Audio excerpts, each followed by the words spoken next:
This is the heatsink side of the FTM-400, and we've just done the transmission, so you can see that it's cooling down, and the fan is over here to the right, so it seems to be cooler over by the fan.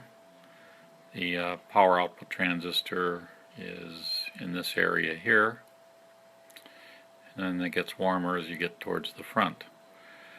Just to show that this stuff actually works, I'll put my hand in front of it. Boy, that looks weird. And you'll see that my fingers are relatively cool at about 80 degrees. But if you move in towards my wrist, we're getting temperatures up around 91, 92, which is typical skin temperature.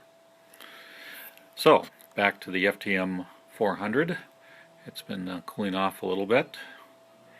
Hottest spot seems to be about 115 degrees Fahrenheit, and the heatsink is of course fairly cool by the fan.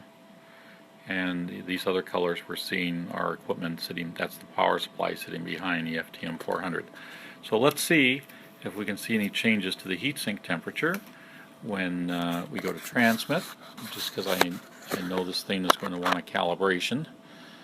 I will calibrate it prior to transmitting. So there we go. Let's see what happens when we transmit. So we're now transmitting on high power on UHF, and I think we know where the power output transistor is located. So the heatsink gets fairly warm in that area fairly quickly. You know, the remainder of the heatsink stays relatively cool.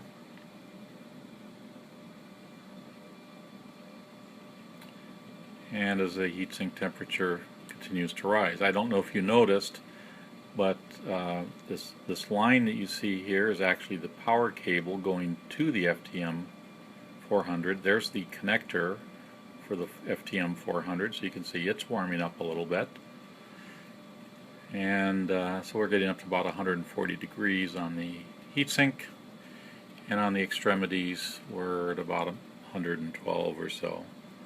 So let's keep an eye on that wire as we quit transmitting. So the transmitter's been released and it's cooling down.